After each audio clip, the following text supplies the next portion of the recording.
Hello dear student, how are you? I am Arvind R. Now welcome to you in my online platform. कल की class में हमने electrostatic potential energy के बारे में पढ़ा था। आज हम उससे संबंधित कुछ न्यूमेरिकल सॉल्व करेंगे। तो देखते हैं हम आज कुछ एग्जाम्पल्स। ठीक है, स्थिर विद्युत स्थितिज ऊर्जा जो पढ़ी थी उसके बारे में कुछ एग्जाम्पल देखते हैं। एग्जाम्पल नंबर 1, पहला एग्जाम्पल देखते हैं। क्या कहा गया है? दो प्रोटॉन एक दूसरे से दो प्रोटॉन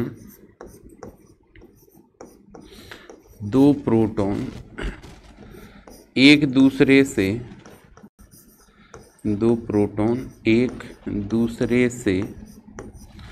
6 गुणा 10 की घात -15 एक दूसरे से 6 गुणा 10 की घात -15 मीटर की दूरी पर स्थित है। मीटर की दूरी पर स्थित हैं। ठीक है, क्या कहा गया है? दो प्रोटॉन एक दूसरे से 6 गुणा 10 की घात -15 मीटर की दूरी पर स्थित हैं। तब उनके मध्य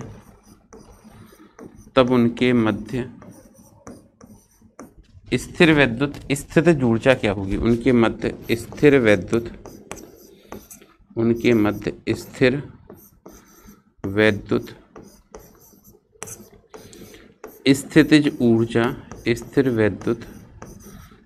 स्थितिज ऊर्जा क्या होगी?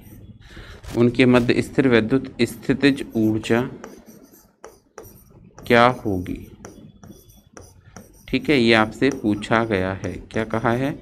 दो प्रोटॉन एक दूसरे से 6 गुणा 10 की घात -15 मीटर की दूरी पर स्थित है, तो उनके मध्य स्थितिज ऊर्जा क्या होगी? और ध्यान रखें, स्थितिज ऊर्जा जो ज्ञात करनी है आपको वो मेगा इलेक्ट्रॉन वोल्ट में काउंट करनी है। ऐसा क्वेश्चन में कहा गया है। किस में काउंट करनी है? मेगा इलेक्ट्रॉन वोल्ट में। मैंने आपको बताया था, आपको नोट्स है ना, जहाँ से मैंने विद्युत क्षेत्र या विभव प्रवणता के बारे में पढ़ाया था, वहाँ से आपको नोट्स लेक्चर देख के ही बनाते जाना है कॉपी में, और जहाँ तक मैं कहूँ वहाँ तक बनाते जाना है। ठीक है, तो देखिए सबसे पहले दो प्रोटॉन है, तो आवेश दोनों के Q1। प्रोटॉन का आवेश कितना होता है? 1.6 10 की घात -19 कूलम। दूसरे प्रोटॉन का आवेश भी क्या होता है? 1.6 × 10 की घात -19 कूलम। ये दो प्रोटॉन हैं, एक दूसरे से कितनी दूरी पर हैं? तो एक दूसरे से हैं 6 गुणा 10 की घात -15 मीटर की दूरी पर स्थित हैं। आपको क्या करना है? इनकी स्थिर विद्युत स्थितिज ऊर्जा ज्ञात करनी है। तो इसके लिए फॉर्मूला आप बनाओगे तो ये बनेगा U = 1/4 पाई ε0 Q1 Q2/R। इसको हम सॉल्व करेंगे तो 1/4 पाई ε0 9 गुणा 10 की घात 9 हो जाएगा इंटू Q1 कितना हो गया? 1.6 × 10 की पावर -19 इंटू Q2 ये भी हो गया 1.6 × 10 की पावर -19 अपॉन R कितना है? 6 × 10 की पावर -50। आप इस सबको सॉल्व करोगे तो आंसर आपको मिल जाएगा जूल में। आंसर किस में आएगा? जूल में आएगा। लेकिन आपको आंसर जूल में नहीं चाहिए, आपको आंसर चाहिए मेगा इलेक्ट्रॉन वोल्ट में। किस में काउंट करना है? मेगा इलेक्ट्रॉन वोल्ट में। कैसे आएगा देखें। देखो सबसे पहले तो हमने इसको कैंसिल कर दिया 3 से 3 बार, और 3 से ये गया 2 बार। इसको हमने आगे लिखा तो ये बना U = ये प्लस का 9 था, और ये हमने माइनस का 9 इससे कैंसिल किया। 1 मिनट, ऐसा करते हैं, पहले 15 को कैंसिल आउट कर देते हैं। ठीक है, माइनस की 15 से ये कैंसिल किया तो 10 की पावर -4 रह गई। ठीक है, और -4 से इसको कैंसिल किया तो ये 10 की पावर 5 आ गया। ठीक है, अब देखो क्या बचा आपके पास? U = 3 × 10 की पावर 5 × 1.6 × 10 की पावर -19/2। ये जूल में है ना, जूल को इलेक्ट्रॉन वोल्ट में कैसे बदलते हैं? तो इसका तरीका ये है कि आप 1.6 10 की पावर -19 से आप डिवाइड लगा दें, तो ये जूल है ना वो इलेक्ट्रॉन वोल्ट में बदल जाएगा।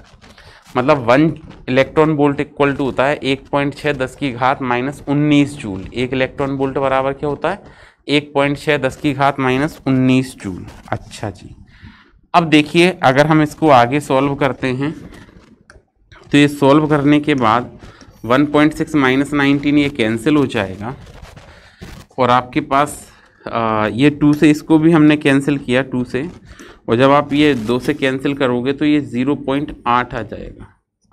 ठीक है, तो आप सॉल्व करें तो ये बना u इज़ इक्वल टू कितना 8 3 24 2.4 और यहाँ पर कितना आ गया 10 की पावर 5। अब भी आंसर आपका इलेक्ट्रॉन वोल्ट में है, लेकिन पूछा क्या गया था कि आप आंसर मेगा इलेक्ट्रॉन वोल्ट में कैलकुलेट करें। तो कोई बात नहीं, हमने इसमें क्या किया मेगा इलेक्ट्रॉन वोल्ट में चाहिए तो 10 से तो डिवाइड लगा दिया। अब डिवाइड करोगे तो मल्टीप्लाई भी करना पड़ेगा, तो 10 की पावर 5 इंटू 10 ये बदल गया आपका मेगा इलेक्ट्रॉन वोल्ट में। सॉरी अभी नहीं, पहले हम इसको पावर में लिख दें। तो देखो आपने इसको 10 का डिवाइड लगाया तो 0.24 इंटू 10 की पावर 5 और 1 10 की पावर 6 आ गया। ये इलेक्ट्रॉन वोल्ट में चल रहा है, और अगर 10 की पावर 6 हटा देंगे तो ये जाएगा 0.24 mega electron volt. This is your answer. तो बात समझ में आई। आवेशों की स्थिर वैद्युत स्थितिज ऊर्जा कैसे कैलकुलेट करते हैं। एक तो हमने 2 आवेशों के लिए पढ़ा था, तो 2 आवेशों पे अगर कोई न्यूमेरिकल आता है तो ऐसे सॉल्व करना है। अगर 2 से ज़्यादा हो गए तो कैसे सॉल्व करेंगे, तो हम नेक्स्ट एग्जाम्पल लेते हैं इसके लिए एक और।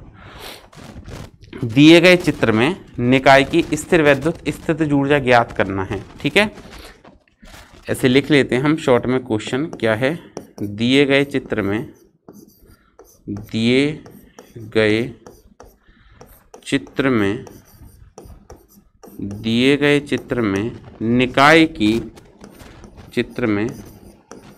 निकाय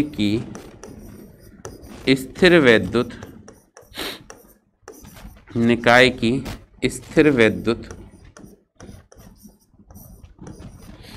स्थितिज ऊर्जा, दिए गए चित्र में निकाय की स्थिर वैद्युत स्थितिज ऊर्जा क्या होगी। ठीक है, ऐसा कहा गया है दिए गए चित्र में निकाय की स्थिर वैद्युत स्थितिज ऊर्जा क्या होगी, ये पूछा गया है आपसे। चित्र दे रहे हैं, देखिए ये आपको चित्र दिया गया है।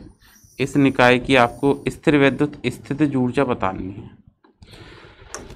ये आपको एक चित्र दिया गया है, इस चित्र में निकाय की क्या करना है स्थिर वैद्युत स्थितिज ऊर्जा ज्ञात करके बतानी है। अब आप देखिए इस निकाय की स्थिर वैद्युत स्थितिज ऊर्जा ज्ञात करनी है, तो हमने यहाँ पे निकाय में 3 आवेश रखे इसके कॉर्नर पे, -4q +q और 2q। ये रखा है +2q -4q और यहाँ पे +q। ठीक है, ये आपने एक निकाय बनाया, ये एक ट्रायंगल बनाया, इसमें एक निकाय है, पहला ये आवेश लाए मान लो, फिर दूसरा ये लाए, फिर तीसरा ये लाए, इस तरह से। तो अब आवेशों के निकाय की आपको स्थितिज ऊर्जा ज्ञात करनी है। आपको दूरी में देता हूँ, इसकी प्रत्येक भुजा की लंबाई a है। ठीक है, ये आपको कैलकुलेट करना है। तो देखो इसके लिए कल हमने इसको सॉल्व किया था और फॉर्मूला निकाला था। कैसे, अब देखो इस तरह के क्वेश्चन कैसे सॉल्व करते हैं, मैं तरीका बता रहा हूँ, क्योंकि वो तो बेसिक डेरिवेशन था। तो सबसे पहले इस तरह के क्वेश्चनों को सॉल्व करने के लिए हम युग्म बनाते हैं, नंबर ऑफ पेयर बनाते हैं। आप ये फॉर्मूला कहीं साइड में लिख लें। क्या कहूँगा मैं, नंबर ऑफ पेयर्स कैसे बनते हैं, युग्मों की संख्या, हिंदी में कहें तो युग्मों की संख्या, कितने युग्म बनेंगे उनकी संख्या हमको ज्ञात करनी है। Number of pairs find out करना है या युग्मों की संख्या ज्ञात करनी है। तो युग्मों की संख्या आती है n-1/2, ये युग्मों की संख्या होती है। ऐसे हम सॉल्व करते हैं। अब आप कहेंगे कैसे, मान लो कि n क्या है, यहाँ पे आवेशों की संख्या, आवेश की मात्रा, कितने आवेश हैं, देखो 1 2 3, n है आवेश की मात्रा या आवेशों की संख्या। ठीक है, दूसरी तरह आप ऐसे भी कह सकते हैं कि n भुजा की लंबाइयां ले सकते हैं, भुजाएं ले सकते हैं कि कितनी भुजाएं हैं, ऐसे भी समझ सकते हैं। ठीक है, तो देखो अगर मान लो मैं दो आवेश रखें तो एक ही भुजा पे तो आ जाएंगे दोनों आवेश, तो यहाँ पे n की जगह क्या लिखेंगे, 2, 2 माइनस 1, 1 बचेगा, 2 से 2 कटा, एक ही पेयर बनेगा। मतलब यहाँ पे आवेश की संख्या n, यहाँ पे कितने आवेश हैं, 3, तो देखें कितने युग्म बनेंगे, 3, 3 माइनस 1 बटे 2, 3 माइनस 1 घटाओगे तो कितना बचेगा, 2, 2 से ये 2 कट जाएगा, 3 युग्म बनेंगे मतलब यहाँ पे। ठीक है, मान लो ये त्रिभुज की जगह क्या होता, वर्ग होता, त्रिभुज की जगह क्या होता, वर्ग, तो वर्ग में भुजाओं की संख्या कितनी होती है, आवेश कितने रख पाओगे वर्ग में, ये वर्ग बन गया एक, तो वर्ग पर आवेश कितने, Q Q Q Q, 4 आवेश रख पाएंगे। तो हम आपके कहेंगे n4, 4 माइनस 1 बटे 2। इसको सॉल्व किया, 2 दूनी 4, 2 बार कट गया तो 2, 4 माइनस 1 3, मतलब 6 युग्म बनेंगे। बिल्कुल सही है, देखो पहला इन दोनों में, दूसरा इन दोनों में, तीसरा इन दोनों में, चौथा इन दोनों में। अब 6 बनाने ना, तो एक तो ये विकर्ण हो गया 5 और एक ये विकर्ण हो गया 6, ऐसे बनाते हैं टोटल। क्या बात क्लियर है? अच्छा, तो सॉल्व करते हैं ये क्वेश्चन। ये नंबर ऑफ पेयर्स का ये वाला फॉर्मूला जो मैंने यहाँ पे लिखा है ये जरूर लिख ले, काम आएगा ये वाला फॉर्मूला। ठीक है, नोट कर लिया, हटा देता हूँ। ओके, अब हमको यहाँ पे पूछा था कि स्थिर वैद्युत स्थितिज ऊर्जा ज्ञात करनी है इस निकाय की। तो देखिए निकाय की स्थिर वैद्युत स्थितिज ऊर्जा जब ज्ञात करोगे तो एक तो इन दोनों में बनेगा पेयर, आप चाहो तो ऐसे नाम दे दो, ए, ये बी, और इस बिंदु को हमने कह दिया सी, ये हो गया। ठीक है, तो देखें निकाय की कुल स्थिर वैद्युत स्थितिज ऊर्जा, निकाय की कुल स्थिर वैद्युत स्थितिज ऊर्जा, निकाय की कुल स्थिर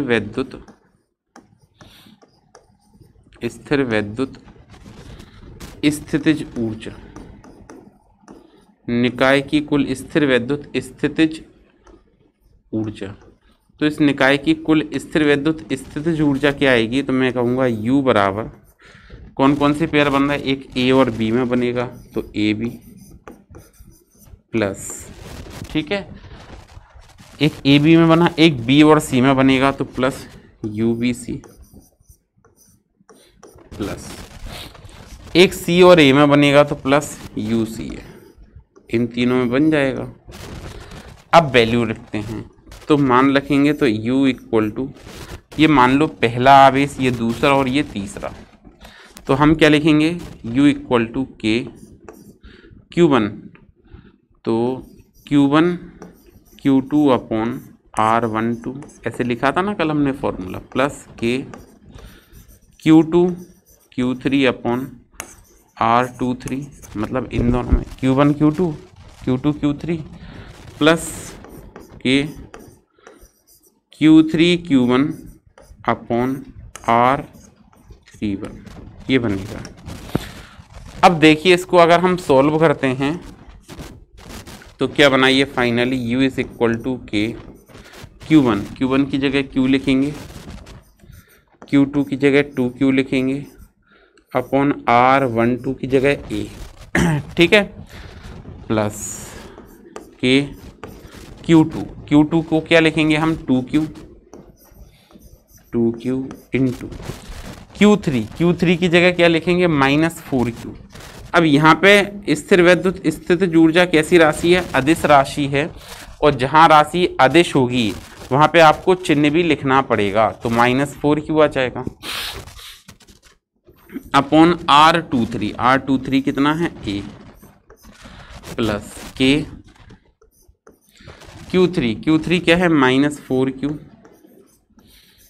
Q1 कितना है Q अपॉन A। इन सबको सॉल्व करके लिखो, पहले सॉल्व करके लिखेंगे तो U इक्वल टू बनेगा 2KQ² अपॉन A, ये बन गया क्या, 2KQ² upon A, plus minus minus गुणा करें, 4 2 जा 8, 8KQ² अपॉन A, यहाँ पर देखें तो माइनस, ठीक है, ये क्या आ जाएगा -4k Q² अपॉन A। ये बात समझ आ गई। अब देखें आगे, इन सब में से पहले ये देखो कॉमन क्या आ रहा है, तो हम देखेंगे कि एक तो 2k Q² कॉमन आ रहा है, 2k Q² अपॉन A, ये इतना टर्म कॉमन आ रहा है, 2k Q² अपॉन A, तो यहाँ पे एक रह गया, 2k Q² upon A common आ गया, एक रह गया, 2k Q² अपॉन A, तो यहाँ पे क्या बचा -4, और यहाँ क्या बचा -2। इसको सॉल्व करेंगे तो ये क्या बन जाएगा, u equal to 2k Q² upon A, घटा दें 4 और 2 6 में से 1 गया तो -5, मतलब यहाँ पे एनर्जी नेगेटिव आएगी, और वो कितनी आएगी, 5 दूनी 10, तो -10k Q² अपॉन A। क्या बात समझ पा रहे हैं आप, कैसे सॉल्व करना है, सॉल्व करने का तरीका क्या है। अच्छा, अब अगर मान लो इन आवेशों का कोई मान दिया जाता, क्या करते, इनका मान दे देते।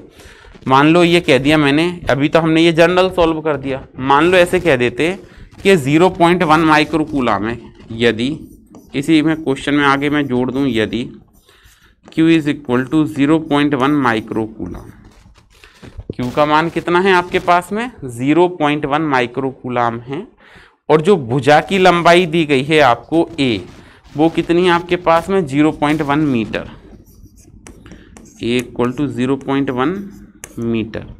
और फिर आपसे कहते कि इस स्थिति में इसको सॉल्व करके बताओ। Q का मान दे दिया मैंने, Q का मान कितना दे दिया आपको, 0.1 माइक्रो कूलम दे दिया, और A कितना दे दिया, 0.1 मीटर दे दिया, और फिर आपसे कहते कि इसका फाइनल आंसर बताओ कितना आएगा। तो देखते हैं, अगर इसको सॉल्व करना पड़ा तो हम ऐसे लिख पाएंगे इसको, u is equal to -10, k क्या होता है, 9 × 10 की पावर 9, क्योंकि k होता है 1/4 पाई एप्सिलॉन नॉट, k क्या होता है 1/4 पाई एप्सिलॉन नॉट, वो लिख दिया, इंटू Q², Q क्या है 0.1 माइक्रो कूलम है ना, तो 0.1 × 10 की पावर -6, इसको बदल दिया माइक्रो कूलम से कूलम में। क्या लिखा हमने, 0.1 × 10 की पावर -6 कूलम, ये बदल दिया, अपॉन A का मतलब कितना, 0.1। अच्छा, आगे सॉल्व करते हैं इसको। अब अगर हम आगे इसको सॉल्व करेंगे तो ये बनेगा क्या, u इज इक्वल टू -10 × 9 × 10 की पावर 9 इंटू 0.1 का स्क्वायर है, मतलब 0.1 × 0.1 दो बार लिख सकते हो, -6 की जगह हो जाएगा ये -12। क्या बात समझ गए, -6 की जगह क्या हो जाएगा, -12 हो जाएगा। अब देखो आगे, ये अपॉन में कितना रह जाएगा, अपॉन में रह जाएगा 0.1। इसको हमने सॉल्व किया तो 0.1 से ये 0.1 डेसिमल हट जाएगा, ठीक है।